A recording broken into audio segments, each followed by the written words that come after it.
there. So what we were asking everybody to do, if you haven't done it already, to drop an ancestor. Remember, when we talk ancestors, they could be really, really, really far back. It doesn't have to be a very close one. It doesn't have to be grandparent. It could just be any ancestor. If Elvis is in your tree, then go for it. It dropped the URL, the link, the full link in chat. And what Kathy's going to do is she's going to take it from the very beginning and put it up on her screen. And Chris is going to walk you through it and ask you, who is this person? You're going to tell us who it is and why you decided to time travel with them and what would they think of you and your work with WikiTree, all your genealogy work, basically. Okay, so Kathy, you bring up the first one, and Chris, take it away. All right, it's hard. I changed it to my other grandfather, Kathy. Well, yeah, I changed it to my other grandfather. I changed it last minute. I'm sorry. Oh, Ferriello. Okay, there it is. Yeah. Well, I was going in order of how they were posted, and that was the first one. But I made a mistake. Don't worry about it. All right. That's okay. Children. Let's go. His middle name at birth was James? Well, yeah. Okay. I didn't think James was an Italian name. It's technically Marco Vincenzo. Oh. Then it should be Marco Vincenzo. Yes. Sorry, didn't mean to critique. Anyway, Lisa, like I was saying, Marco was born in 1925 San Pietro, and I really want to meet him because look, when he died in 1983, and I don't really remember him, and I have like one picture with me with him, and that was like from my christening, and I don't know, I just never met him, I never met him, like, you know what I mean, right? I don't really remember him, so I'd like to go back, tell him, hey, all the stuff his sister got up to, because his sister lived to be 99 years old, and Nicolina told me everything about Marco, along with my grandmother Olympia, and I think he'd be really impressed with my research because I was contacted all the family in Italy and Switzerland, Europe, and yeah, my dad tells me I look a lot like him too, so he tells me like every chance he gets, basically. And he just, what else do I want to say? Yeah, I have two questions for you, Chris. Okay, what? One is he one of the ones that I looked up for you on Family Search? Was he in all those ones that I got for you? Yeah. Well, he was born later in San Pietro than the records would have allowed, but yeah, he was born in San Pietro. Okay. That's like the start of my San Pietro tree right there. The other part of my Italian tree goes to Gesualdo, which is well documented thanks to a cousin of mine named Mary. And sorry. What? Oh, I just read that he was 101st Airborne Paratrooper? Yes. So that means he would have lived in the same city that I grew up in. Oh, really now? Because the 101st Airborne is Fort Campbell. Where I live now. Where Kurt is. See the connections? Yeah. Hey. Wow. Wowee. What a small world. The power of WikiTree. Yep. He was a dental laboratory tech. Were there any tools or anything that he had that you guys inherited? Well, yeah, actually, we have his toolbox, and so his father's toolbox, and it has like all these documents in it. And for some reason, either he or his grandfather put this like blank. Oh, look at that cute dog. Yeah, that's Cammy. Oh, like Marco. She didn't like anybody else, according to my dad and my mom. Oh, wow. Yeah. I want to see a picture of his dental toolbox on here, Chris. Okay. I'll see if I can get it. I'll see if I can fiend it. It's like down in the basement. Let's go to the next one. Did your dad ever play Marco Polo with him? He passed away when I was 4, so no. I meant your dad. No. Probably not. No. Okay, Tia's next. Hi, everyone. Hi, Tia. I chose Simon Simonson. He's my Norwegian immigrant, second grade. And I picked him because he's just hilarious and I appreciate a good sense of humor. He had a tough start. He went from Norway, Buskerud, to Duluth, Minnesota. And he was obviously very poor. At one point he attempted to pick up a girl and she ran and got a police officer. He ended up paying the court $15 instead of telling them why he was trying to escort her. In another situation, he basically did a dine and ditch, and police came and he told the police basically, go ahead and arrest me. That means I will have solved my shelter problems in addition to just having solved my hunger problems. So, you know, he really had a sense of humor about him. He was a shoemaker. His parents were, his father was an expert shoemaker with apprentices. So he brought that over to Duluth. There's actually a picture in his photo index of his shoe store in Duluth. And he had an untimely death.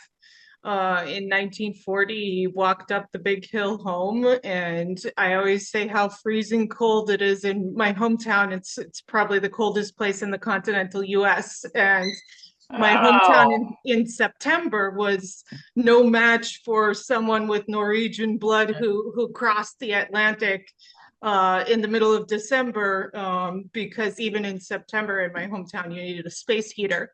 So he had a space heater fire as he was taking a bath, but there was plenty of bath water to put the fire out, but that caused carbon monoxide poisoning. So his son found him dead in the bathtub the next morning. Well, that's not good. Holy wow. Yeah. And he would be happy that I care about genealogy because I think he was a family man. I think the reason he came over to Minnesota, it looks like he came with his brother and sister, and he was basically came over to protect his sister, had just married some man and then is trying to run halfway across the world with this new man. So the two brothers went with their sister to keep an eye on her, and for good reason, because the man ended up taking off on the sister. Wow. Wow. It started so funny. I know. He also trashed his shoe store drunk at one point, causing $500 in damages. So there's a lot of theorizing about what happened there because he's the son of an expert shoemaker. So did they get into an argument about the quality of the work? Did the boss dare not to pay this son of an expert shoemaker? I don't know, but I'm sure there's more to the story. He was quite the character. Okay, Lisa, you want your dad or your second great grandfather?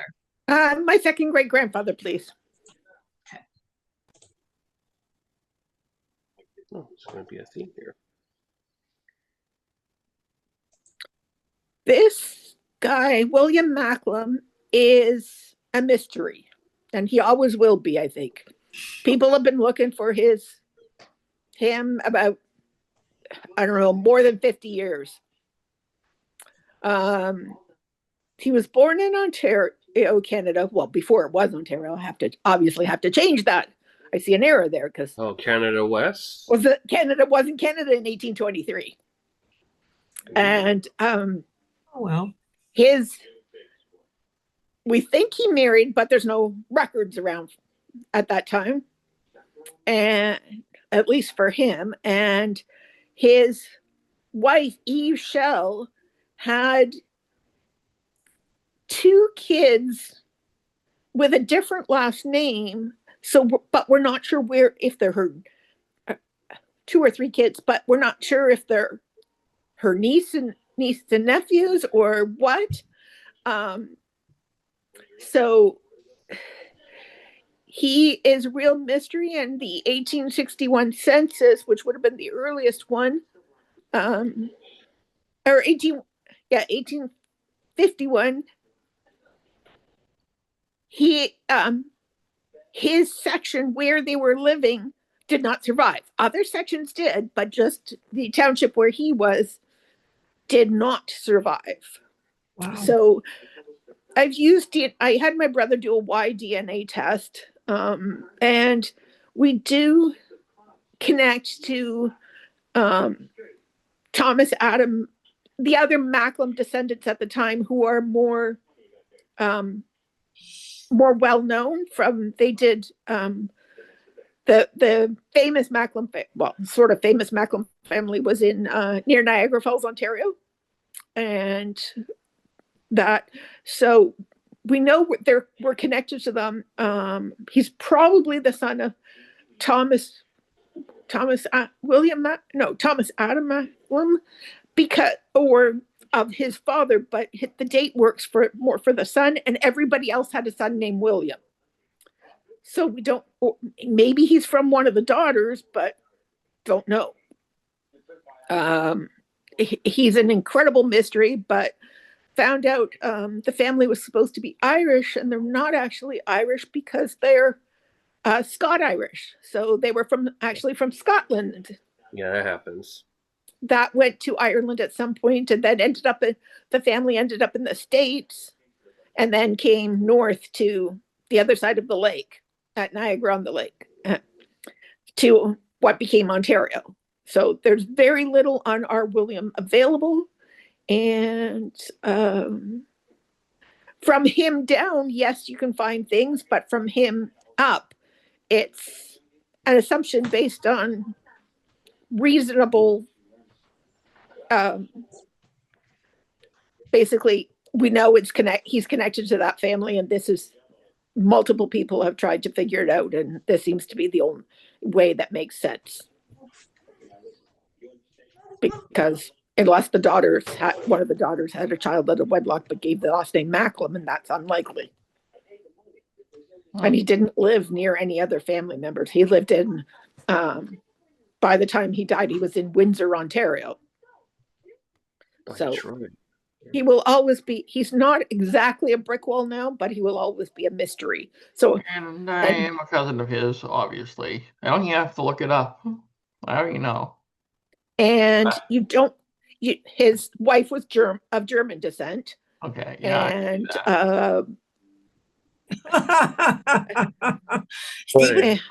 what was I going to say? Like my great grandfather, his John Hilliard. Yeah. Don't know where the name Hilliard came from, but so he'll always be a bit of a mystery. And I don't think I'm not sure if he'd be happy about being on WikiTree, because that side of the family rarely talks. Like, until I found my grandfather as a child in a census record, probably in the 2000s, early 2000s, I never knew my grandfather's parents' names. And I happened to get a microfilm or microfiche at the local library. And I remember almost yelling because my grandfather was a child with his parents, and close by were his grandparents. So I remember almost yelling at the library, going, "Yes, I found them!"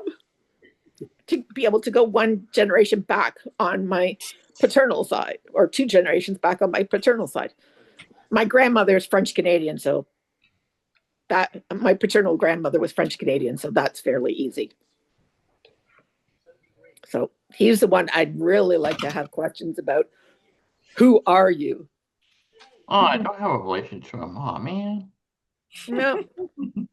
Probably on the French side, not on this guy. No. I thought I did. Whatever. Okay. So, and then that's my second great grandfather, William. I And got it. everybody had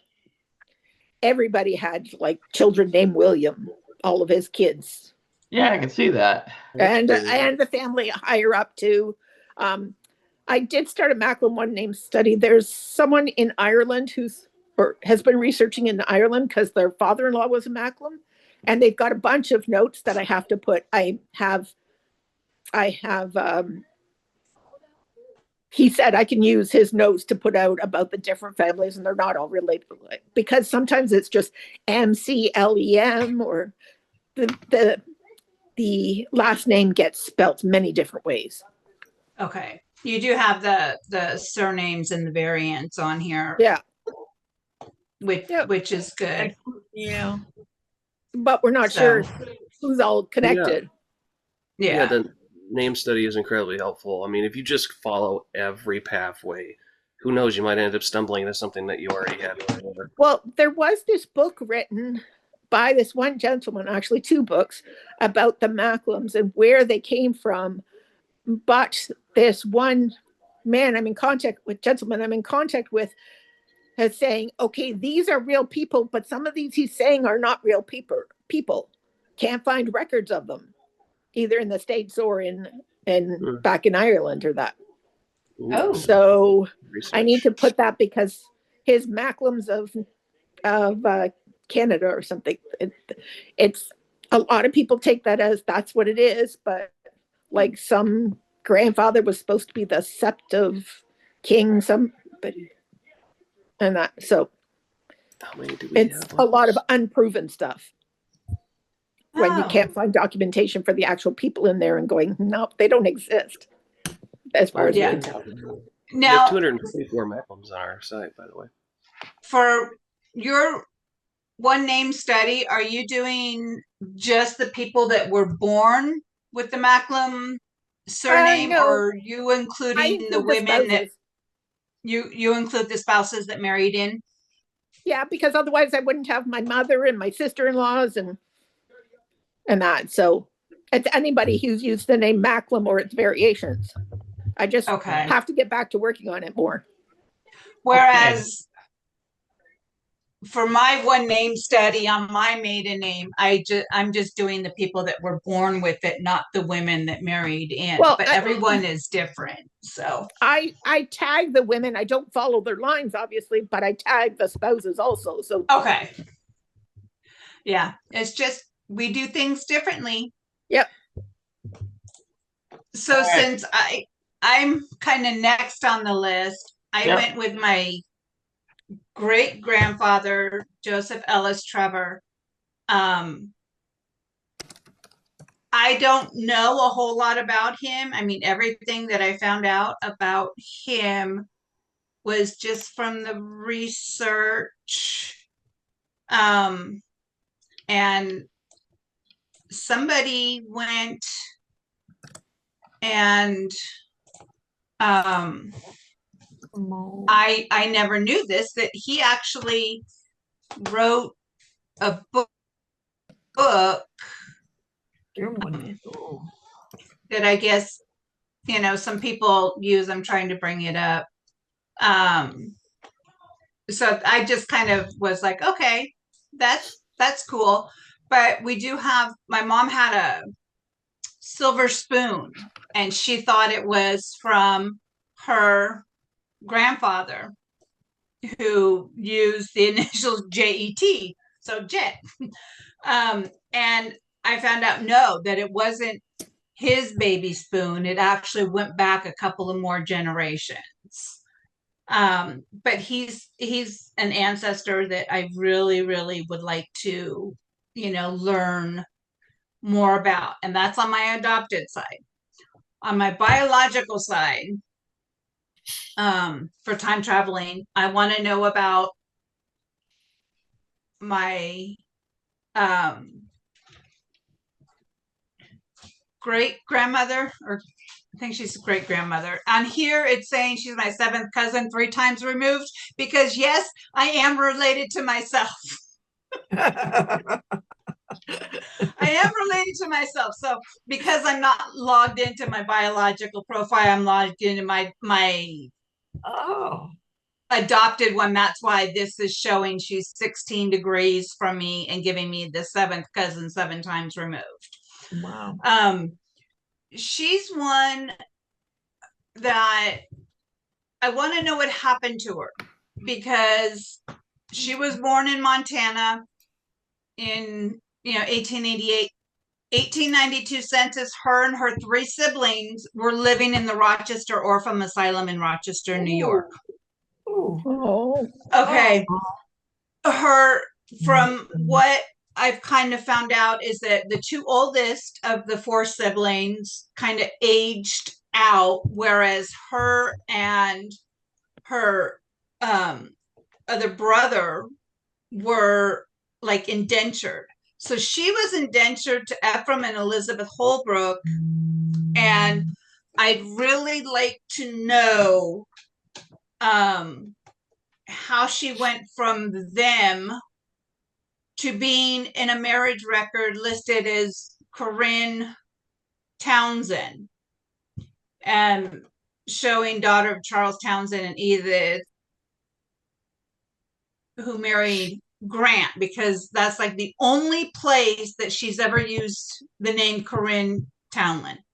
are you sure it's the same person? Yes, because I was told from my biological father's first cousin that the only person she was ever married to was Grant Allen. And I have the DNA connection, so I know she's the same person, but it's like that's the only place that name was ever used. So I would love to time travel and say, okay, lady, explain this to me. I Oh, it want was used this. in 1905 census too. Yeah, and then in she was in the 1905, it was, but then like after that she was either using Nellie Allen or Helen Allen. Whoa. So I just want to interrupt real quick. We were halfway through and we got a lot to get through. I know I'm going to Kurt right now. So those are mine. Okay, Kurt, Hi. take it away. All I have to do is hit the audio button. Hi. Let's see. Emery Charles Hodges was my mother's paternal grandfather. He was, he went from, I have to put send here on the chat. He went from orphaned at the age of 6 when a tree log, if you know what that is, fell on his father Hardin and killed him. Half orphaned, but the kids were scattered. They had like 12 kids and they were scattered to the winds. We don't even find him in the next census or 2. And from such an upbringing, he winds up marrying an older woman, and they get divorced in about 3 years, and she throws the kitchen legal sink at him. If it was bad, he did it. If it was bad, he did it. And amazingly, like 6 or 8, not even that long, about 6 years later, he's working for a wealthy guy in the next state over. This all happened in Indiana, and he was in Illinois. And his wealthy boss, he apparently got along well with it because he marries his daughter. And at that point, he's in his middle 30s, and the daughter is 19, which was not very usual in those days for a first marriage. Of course, it was his second. This guy with that background becomes a successful inventor who holds 22 North American patents on things related to graveyards. I would like to sit down with him and ask him to explain it all to me. How did you do that, Grandpa? And he died on the same day as William Howard Taft.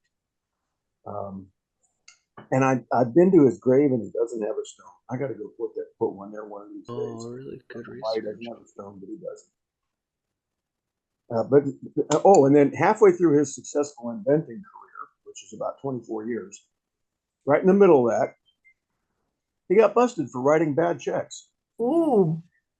And his son, my grandpa, put together enough goodwill friend money to bail him out. But how did that happen? He should have been rolling in money by then. It's just a story I'd like to sit down with him and talk it through. Wow. Okay. I see that you talk about his 22 patents. Yes. May I make a suggestion? Oh, yes. I would like to see a free space page Okay. or free space profile as it's officially on WikiTree that, shows or at least lists, that links to some of his patents. And I say that because I do have a grandfather that did have patents, and on his, I kind of have a couple of his patents on there that you can link to. Mhm. So, or maybe if you just included one or two, in the sources section, that's just an idea. I'm Mhm. just throwing it out there. Well, I That's found something. I found his 19 U.S. patents at the U.S. Patent Office website. I know he had 3 Canadian patents, but I've never seen them. But they were Okay. actually already useful because he spelled it E-M-E-R-Y in some places and E-M-O-R-Y in others. All of those patents, which I'm going to assume he filled out, are spelled, which way is it? E-M-E-R-Y. So it's Right. consistent. Yeah, if I'm remembering which way wrong, that's possible, but they're all the same. So I think we have the spelling of his names in those. Of course, spelling Right. of names in those days is not a big deal. Yeah. I'm just kind of the type of person that I see the 22 patents you refer to in his bio, but I don't see anything down in sources. That's why I was scrolling down the sources to see if you had any that were listed here. But that's me. When my mom passed away, my brother gave me the patents that it was her father, I believe. I don't remember why I didn't post those, but it may be because they were abstracts and not original docs. But that's a good idea. I'll do that. It could be, but even if you did a link to where you found it on whatever website, that's even where people could go and read about it, which is really good. So that's just an idea. And if you need help with it, a few of us in here, I'm sure are more than happy to help you Thank you. Or help you to happy. with that. Yes. I've arrived at my destination, 1897. Oh, I like it. I should have done that. Yay. Should use the TARDIS.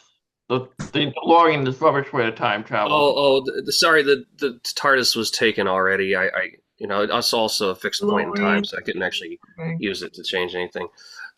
Fine. But ripple effect is in progress here. If I could find out more information about Fred's first wife here, this is Heinrich Friedrich Ribke, my second great grandfather who emigrated to America from Northern Germany. At the time, it wasn't Northern Germany. It was actually the Kingdom of Hanover, and technically within Prussia. So Prussia was consolidating a lot of these duchies and kingdoms at that time. And so he came out of this little farm village called Rebel, which I also have a space page for. And he landed in a place where a lot of my ancestors have followed, which is Sauk County, Wisconsin, which is about 100 miles to the northwest of where I currently am in Milwaukee. And a lot's known, about his second wife who came over with him and all the kids and everything. But you can see that in the fourth paragraph there, he had a first wife, and we just don't know much about her, and another son who did emigrate here, and he's actually buried in Milwaukee. So I would be curious, to ask him, well, at least maybe be visual and try not to prevent my second great grandparents from meeting or something like that. But this lady was not my direct ancestor, so it would actually be okay. I can interfere with that one, and it wouldn't affect me, because it wouldn't be for another year. He'd meet his wife Anna Gauzy, and they would get married. Sorry, Steve. Fixed point. I am so sorry. It's a fixed point in time. And actually, you probably could click through on Heinrich Ribke. There's some more information on him, including I have an overview of the cemetery plot in which he's buried by satellite, and it's like right off of 76th Street. So I thought that was kind of a cool find. You can see the overhead kind of loading there with the block, but the problem is the block has so many stones in it. You can't see how many there are with the resolution here, but there are a lot of stones in Holy Cross, and that is just block 54 of Holy Cross Cemetery. Wow. So That's I have that's a some lot of work to grades. do. There's like a brick road. He's somewhere in there. Wow. I have to take a Um, trip up Yeah, 76th Wow. Street one of these days. These that'll, kids. that'll take you a while to go through. Whoa. Good luck. just bringing up the picture, I mean, you can see all the white, the stones that are right there, and that's Yeah, a can you lot of really? them. You can zoom in if you go to the full at the bottom. You can click on full 717 image, and it might Ah, make it a little bit larger, or not. no, not on mine. Yeah, that might be the only resolution I could get, because I was zooming all the way in, or at least in such a way that I could capture the section. Can they Yeah. can you do Google Street View? Like you can do I for mean, you could street view from 76th Street if the stones are facing towards 76th. Yeah, you could probably see something, but I feel like it's more likely they're facing the inside road, which is a private road, and so you have to go to the spot. And I've just kind of been dilly dallying, and he's right here in the city. It's just that I've been doing other things. So please encourage me to go visit him and find his actual stone. So that would be the son of my second great grandfather, making him a sort of a cousin, or actually sort of an uncle to me. It'd be like a second uncle, second great uncle or something. Yeah. And also, he apparently immigrated from this port called Luxhaven, and I can't find Luxhaven on the map, and I don't know where it actually is, or if it changed names or something. But I mean, it would have been, Germany at that point. It might have been absorbed into a different state, maybe. Or I'm thinking a different municipality. Yeah, I mean, Yeah. it's definitely not a state name. It's like some kind of city name, because there's a Bremerhaven, and generally those are like port cities, so it's got to be on the water somewhere. But the really cool thing about his dad, Fred here, is that I got you can see the Declaration of Intention certificate. Where he basically denounced his allegiance to Kaiser Wilhelm, and it had a lot of data in there, including his the boat that he came over on. There's his stone in Sauk County, and they actually had some quartzite rocks on top of them.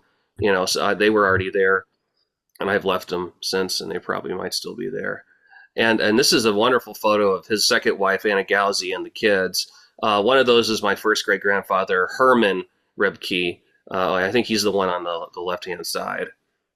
And then my grandmother was his daughter, and so forth.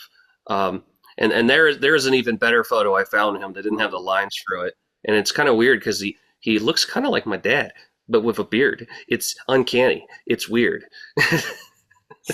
You know how like all the Tannins look the same and the McFlys look the same? Yeah. I tell you, man. So yeah, there's my ancestor, and you get to meet him a little bit on my trip. That's I did not erase myself from. Oh no, I'm disappearing. And Luxhaven is in Prussia. 'Cause Okay. There's a bunch of Luxhavens in the U.S.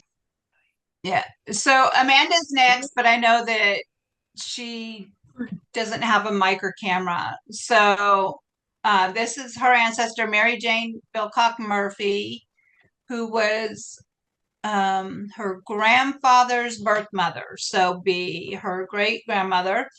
She had 4 kids before she was married. As a 4-year-old, her mother blamed her for the death of her 2-year-old brother in newspaper reports at the time. And I get the impression Mary was lacking any kind of love and care most of her life. In her sister Amelia's memoir, Mary was not even mentioned.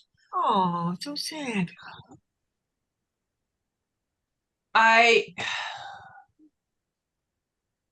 As a mother, that's hurtful. Just reading that hurts my heart, seeing that Really. Wow. that a mother is going to blame a child for the death of her other child. That is some Jerry Springer stuff right there. Unless it I'm prevented sorry. her from losing her other children, being deemed an unfit mother, Yeah, Yeah. really. and deciding that that was the best thing to do for her family, even though it wasn't true. Oh. Wow. Just wow. Oh, Oh. Amanda just put, you should see the newspaper reports. Ooh. Do Yeah. you want to? They're not as a, I don't see them as a source in here at all. But yeah, that's heartbreaking for me. Which is why it's not on the profile. Yes, I had a feeling when you it wasn't on there. Yeah. But it comes down to, what do we want to put out there? Exactly. That was Okay. just on the panel discussion about that. Yeah. Yeah. It was earlier. Okay. Sorry, And Amanda. then just real quickly, Stephen's one name study, how he has I've come back. this. He's come back. And the frequency. Oh yeah, I So- mean, as an example, I just dropped that link. This is an incredibly detailed one. No one has to go this far, but I do want to Right. be exhaustive so I can find all the loose ends. Right. So it's just for those that are, fairly new and don't know about, the different, it's just a way to how people deal with one name studies or one place studies, depending on the person, and what they want to do with it. Thanks for sharing. Well, you dropped it in there, so I figured it. Okay. And then Karen.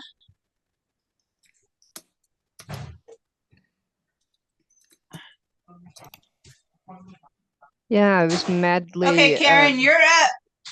All right, I was madly editing his biography before he called on me, and I missed the beginning where we said what the premise is here. But what I wrote in chat is I wound up choosing this guy as my patriot ancestor because it was easy, because Catholics write things down in a way that Virginian Baptists do not. But I wondered what the experience it was. We talk about the French folks who, those few folks who actually fought. Like, did he consider himself a patriot, or was he just like, well, shoot, I gotta keep the farm. Where do I sign? Okay, whatever.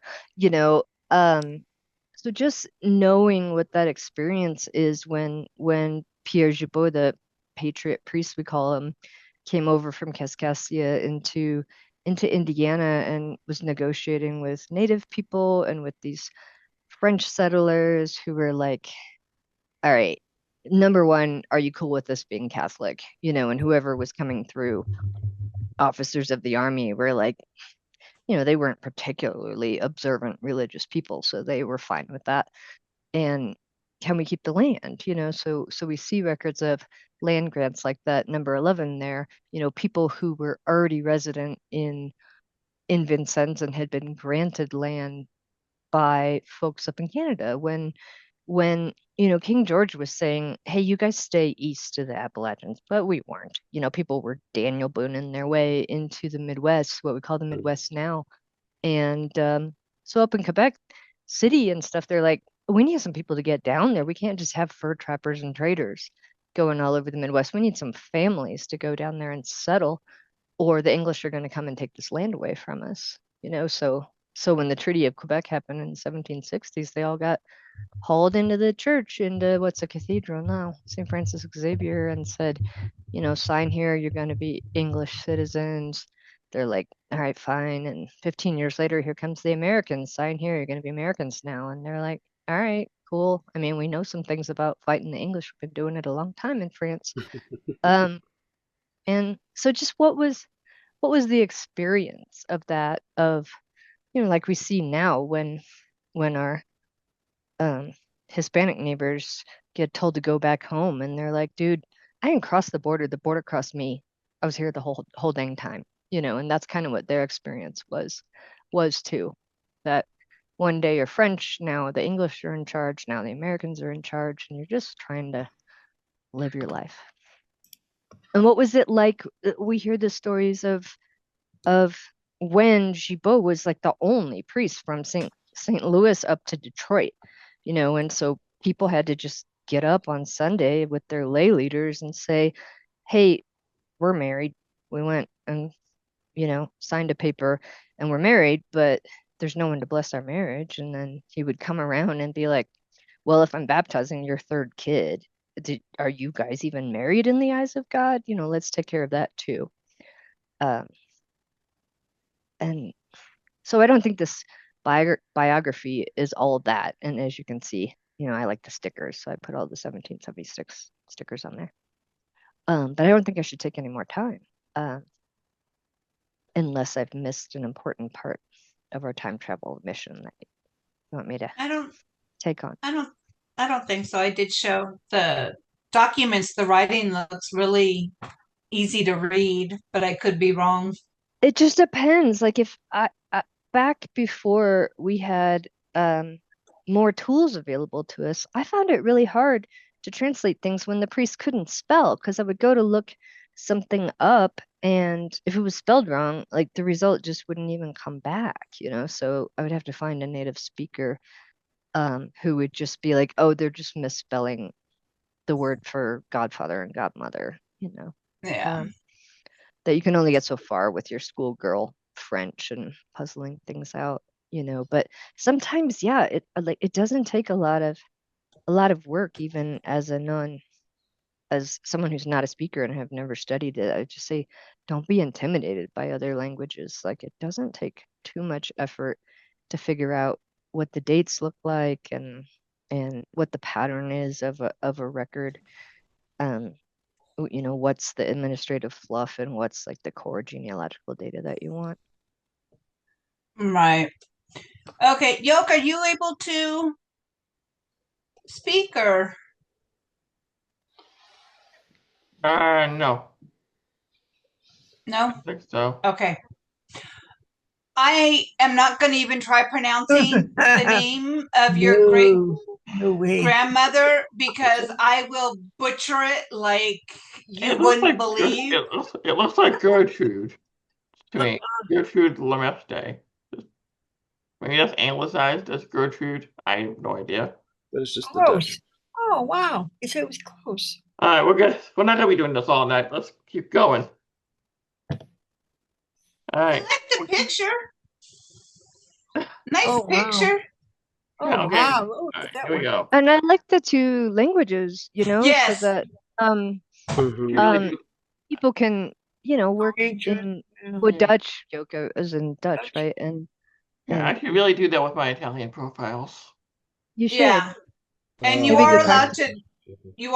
to have, two languages on the profile. So that's really nice. I like seeing it where you're using the native language of the person and then English. She'd like to time travel to her so she could identify all people in the photo book she inherited from her. I think she would be interested to see an overview of all her family on WikiTree. Mhm. That's Yeah. Very So nice. let's see, Anne, your sister-in-law father helped design the DeLorean in Germany. How exciting. That's Yeah. cool. Yep. Yep. That is really cool. Yeah, in Munich. He's from Munich, and he helped a little bit. Yeah, and then it was Okay. assembled in Ireland. Yeah. But the actual designer was in Germany. Hi, can y'all hear me? Yes. Hi, Marga. Hi. This is Elizabeth Tell. She's my third great grandmother. She was born about 1815. That's debatable, South or North Carolina. And in her short life, she traveled to Georgia, Alabama, Mississippi, back to Alabama, back to Mississippi, finally West Tennessee. And then after the Civil War, she went to Missouri. And we don't know if she died in Missouri or if she came back to Tennessee. For a lady that traveled so much, we don't know who her husband is. We don't really know who her parents are. We think we know who her parents are, but not 100%. She could be a daughter-in-law rather than an actual daughter. But anyway, I would love to travel with her on her journey to West Tennessee. I'd love to know what her day-to-day life was like, who are the father to her children, and what happened to him, and how her sons, she had 3 Civil War age. One joined and deserted. One said he joined. We have no paperwork to prove that. And the other one, we have no paperwork or anything that says he joined. So where was their footprint during the Civil War? We live in an area that was very much intense conflict between the North and the South, or the Union and the Confederacy, both very active in our areas, a lot of guerrilla, and yet we have no footprint for these 3 men that are Civil War age. So I'd love to know, like, where are they? Where were they? Where did they hide out? They had to have hid out, or they would have been killed by either the North or the South, because all of the people were kind of you didn't just join, you were invited to join, and you didn't actually have a option to say no, and if you did say no, you were likely to be killed. Traitor on either end. Yeah, either way, because we were very heavily right in the middle. I lived like 20 minutes from the Battle of Shiloh, the Battle of Corinth. So yeah, McNairy County is not too far from Shiloh. And, yeah. I used to live in Tennessee myself, so. Oh, well, good. Where did I you was live? looking up McNairy too, because my family's in the East, which was very Union. Savannah. Not because we weren't racist, but because we weren't sending our boys to fight for some fat planter from Memphis. Sorry, West Tennessee people. But well, my ancestors fought on both sides, and that's why I understand it so well, because I still live here in the middle of it, and it's still talking about it today. And McNairy County, we're kind of more popular right now for Buford Pusser. You've probably heard about him on the news. But the sheriff. Thank you for listening to my talk about Elizabeth, because I really would. I don't know why it says she's 20 degrees from me. She's actually my 3rd great grandmother. Oh, the 20 degrees is from me. 20 from Kathy. There we go.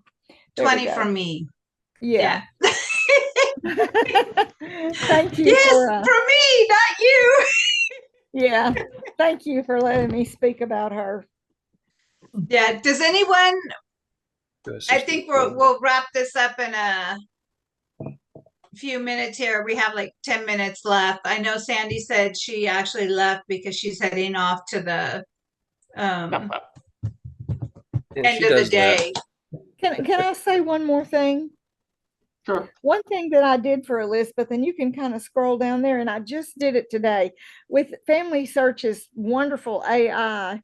I started a space page today. I'm looking up everything in Hardeman County that I can find, because that's where they landed first in Tennessee. And so I'm just doing a general AI search on Family Search for any toll in Hardeman County.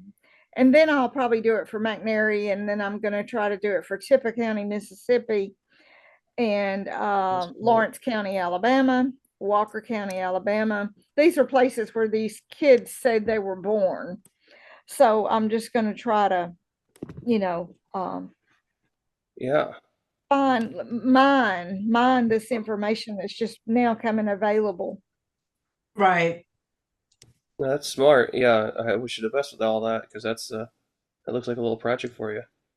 It's a big project. It's a big project. Yeah, but it's fun. And that's the point, isn't it? Yes, it is. We're having fun researching history. Yes. Okay, does anyone else have an ancestor that they want to time travel to? Well, there was mine, but I guess it wasn't there. Well, apparently we are running out of time. I know. The only thing that I was going to say about my great uncle was he was the first Fiordalisi coming over on the boat from Italy, and plus he changed his name from Fiordalisi to Fiordalis, which I'm wondering why he changed it. I know maybe it's because the 1930s, 1940s, because of the mob or whatever, but I don't think so. So I was wondering, that's a good question of why she changed the name. So, that was one of my main ideas about, why he changed. And see, you're Delise. You're nice. I did. It didn't. Yeah, it didn't stand out to me, Anne, because you just wrote the ID in there. You didn't drop the link in there. That's why. I apologize. That was my fault. I should have looked. No problem. It was, I was just wondering, why, he, I think it's because of his wife, who is a very prominent Washington who's who in blogging, Evans, and so maybe they changed it because his whole life he has completely changed everything. He went from being a Catholic to a Masonic. He completely. This is a very strange person, and I would have loved to know him more. But he was also the first Shirley to come over, so I'm wondering how he came over, because our family was broke, completely farmers, completely broke. How did he come over? I can't find his. I'm still working on him because I'm still trying to find his immigration. Yeah, immigration. That's the only thing I could have is that is birth certificate, but that's it. So, and all those names is all of his uncles and grandparents. That's what I found out. But as my grandfather would always say, any Shirley seed that is in the U.S., somehow it belongs to my family. I'm still trying to figure that one out. Or is that happens? Or is it a wives' tale? Yeah. Okay. Thanks, Anne. I think we should probably wrap this up so we can head on over to the wrap-up party for today. Wrap up for the wrap-up. Thanks, everybody, for traveling through time and space. Glad nobody got lost.